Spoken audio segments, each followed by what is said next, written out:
সবাইকে স্বাগত জানাচ্ছি বিডি ভিউজে। আপনাদের সাথে আছি আমি সুস্মিতা দাস।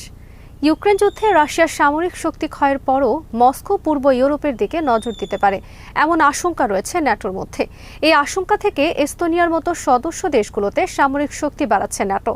রাশিয়ার বিরুদ্ধে যে কোনো সম্ভাব্য সংঘাতের কথা মাথায় রেখে মহড়াও চালাচ্ছে তারা। পূর্ব ইউরোপের সামরিক ও নিরাপত্তা কর্মকর্তারা বলছেন, ইউক্রেন যুদ্ধের কারণে পূর্ব ইউরোপ সংলগ্ন সীমান্ত এলাকায় রাশিয়ার সামরিক শক্তির যে ঘাটতি হয়েছে সেটা তারা 2 মাস থেকে নিয়ে 2 বছরের মধ্যে পূরণের সক্ষমতা রাখে। এই অবস্থায় ন্যাটোর চুপ করে বসে থাকার উপায় নেই বলে মনে করেন পূর্ব ইউরোপের সামরিক বিশ্লেষকরা। বিস্তারিত থাকছে হায়দার সাইফের প্রতিবেদনে।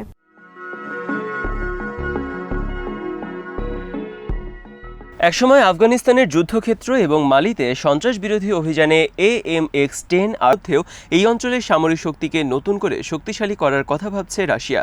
কারণ ন্যাটোর আচরণের কারণে রাশিয়ার সম্ভাব্য মোকাবেলার ক্ষেত্র বেড়ে গেছে।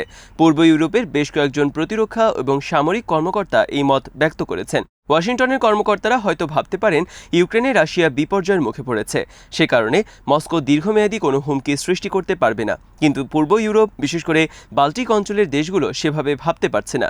এই কর্মকর্তারা বলছেন, বাল্টিক অঞ্চলের ফ্রন্টিয়ারে মোকাবেলার জন্য রাশিয়ার সেনাশক্তিতে যে ঘাটতি পড়েছে 2 মাস থেকে 2 বছরের মধ্যে তারা সেটা পূরণ করে ফেলতে পারে।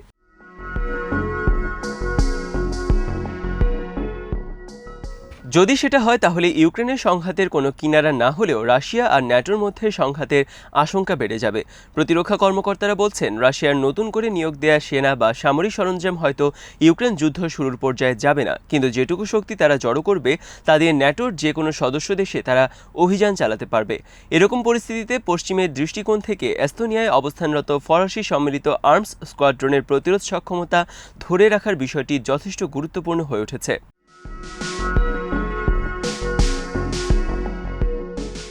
এস্তোনিয়ার প্রতিরক্ষা মন্ত্রণালয়ের আন্ডার সেক্রেটারি তুলি ডিউনটন বলেন, এস্তোনিয়া ও লাটভিয়া সীমান্তের কাছে সেনার শক্তি উল্লেখযোগ্য মাত্রায় বাড়ানোর পরিকল্পনা রাশিয়ার রয়েছে।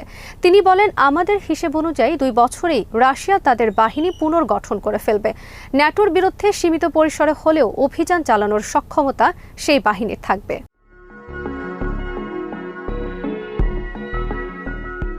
ন্যাটোর নরবরে উত্তর পূর্ব প্রান্তের কাছে একসময় রাশিয়ার যে সামরিক শক্তি ছিল, ইউক্রেন যুদ্ধ শুরুর পর তা আগের মতো নেই। ইউক্রেনের বিরুদ্ধে রাশিয়ার স্বল্প সময়ে জয়ের সক্ষমতা থাকলেও যুক্তরাষ্ট্র সহ ন্যাটো দেশগুলোর অব্যাহত সামরিক সহায়তার কারণে সেটা সম্ভব হয়নি। এই দীর্ঘ সময় যুদ্ধে টিকে থাকার জন্য অন্যান্য জায়গায় মোতায়েন রুশ সেনাদের অনেককে ইউক্রেনের যুদ্ধক্ষেত্রে আনতে হয়েছে। কিন্তু রাশিয়া এ পর্যন্ত তাদের সেনা ঘাটতি পূরণের যে সক্ষমতা দেখিয়েছে তাদের মান দীর্ঘ প্রশিক্ষিত সেনাদের মতো না হলেও ইউক্রেনের সামরিক পরিকল্পকরা তাতে থমকে গেছে।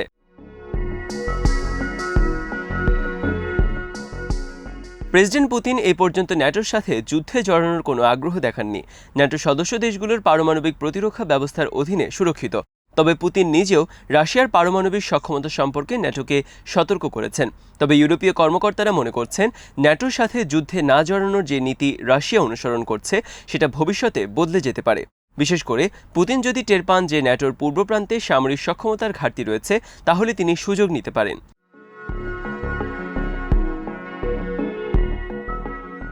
ইউরোপীয় সামরিক কমান্ডাররা বলছেন, রাশিয়া হয়তো ন্যাটো সীমান্তবর্তী এলাকাগুলোতে সামরিক শক্তি বাড়ানোর জন্য দ্রুত পদক্ষেপ নিতে পারে। যদিও তারা মনে করছেন, ইউক্রেন যুদ্ধ শুরুর আগে এই অঞ্চলে রাশিয়া যে পর্যায়ে সামরিক শক্তি ছিল সেই শক্তি অর্জনে তাদের অন্তত 2 বছর লেগে যাবে। পিটার দ্য গ্রেটের সময় থেকে নিয়ে গ্রেট প্যাট্রিয়টিক ওয়ার সবসময় রাশিয়া যুদ্ধক্ষেত্রে বড় ধরনের ব্যাটালিয়ন গড়ে তোলার নীতি অনুসরণ করে এসেছে।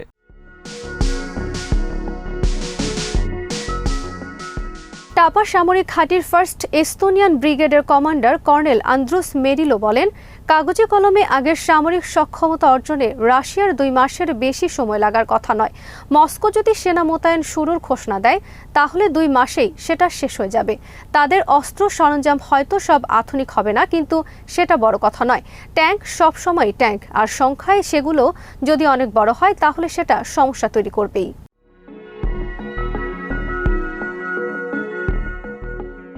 পশ্চিমা মিডিয়াগুলো অনেকদিন ধরেই রাশিয়ার বিরুদ্ধে প্রচারণা চালিয়ে আসছে। তারা বলছে, ইউক্রেন যুদ্ধে রাশিয়ার ব্যাপক ক্ষতি হয়েছে এবং তাদের কনভেনশনাল সামরিক সক্ষমতা শেষ হয়ে গেছে।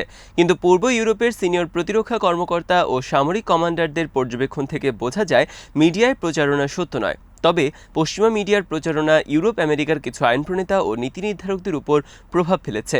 ওয়াশিংটনেও কেউ কেউ ইউক্রেনকে সহায়তা দেয়া কমিয়ে চীনের দিকে মনোযোগ দেওয়ার কথা বলছেন।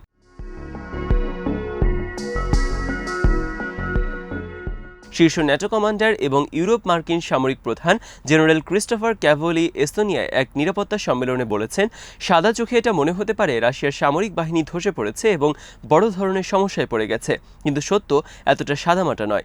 এটা ঠিক, তাদের স্থলবাহিনীর অনেকটা শক্তি ক্ষয় হয়েছে, কিন্তু অন্যদিকে আরও বহু মানুষকে তারা আবারও বাহিনীতে যুক্ত করেছে। যুদ্ধের শুরুতে রাশিয়ার স্থলবাহিনীর আকার যেমন ছিল, এখন তার থেকেও বড় হয়েছে। তিনি আরও বলেন, এই বাহিনী পুনর্গঠনে কতটা সময় লাগবে তার চেয়েও বড় প্রশ্ন হলো কী উদ্দেশ্যে এই বাহিনী পুনর্গঠন করা হচ্ছে এবং সেটা করতে কত সময় লাগছে।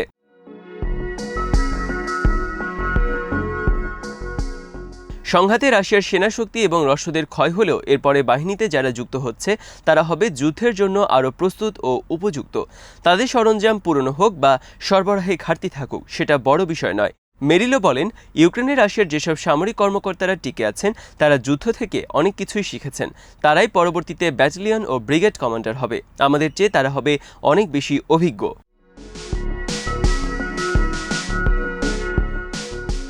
টাপার সামরিক ঘাঁটি গত বছরে অনেক ব্যস্ত কেন্দ্র হয়ে উঠেছে। আগামী বছরগুলোতে ন্যাটো কী ধরনের প্রতিরক্ষা ব্যবস্থা নিতে যাচ্ছে তার একটি প্রতিফলন ঘটেছে এখানে। চলতি মাসেই মিত্র দেশগুলোর 14,000 সেনা নিয়ে বিশাল মহড়ায় অংশ নিয়েছে। রাশিয়ার বিরুদ্ধে যে কোনো সম্ভাব্য সামরিক সংঘাত পরিস্থিতি মাথায় রেখেই এই মহড়ার আয়োজন করা হয়েছে।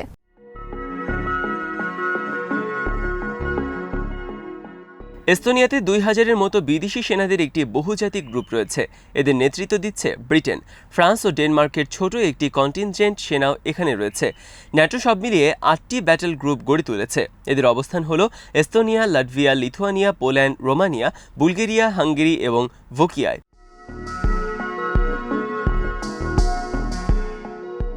ন্যাটোর পূর্ব প্রান্তকে সুরক্ষিত রাখতেই এই ব্যবস্থা নেওয়া হয়েছে। জুলাই মাসে লিথুয়ানিয়ার ভেলনিয়াসে যে সম্মেলন হবে, সেখানে পূর্ব ইউরোপের দেশগুলোতে স্থায়ীভাবে সেনা সংখ্যা বাড়ানোর জন্য ন্যাটোর উপর চাপ দেবে এই দেশগুলো। ইউক্রেনকে কিভাবে জোটের মধ্যে নেওয়া যায় সেটা নিয়েও তারা আলোচনা করবে। পূর্ব ইউরোপ আরও চাপ দেবে যাতে ন্যাটো সদস্যদের প্রতিরক্ষা ব্যয়ের লক্ষ্য জিডিপির 2% থেকে বাড়িয়ে 3% করা হয়।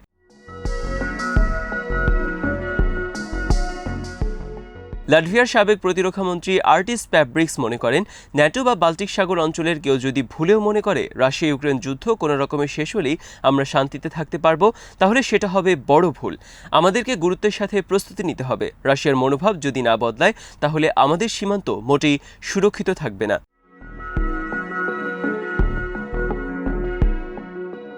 আজ এখানেই শেষ করছি। সবাই ভালো থাকুন, সুস্থ থাকুন আর দেখতে থাকুন বিডি ভিউজ। চ্যানেলটি ভালো লাগলে সাবস্ক্রাইব করুন। সংযুক্ত থাকুন আমাদের ফেসবুক পেজে।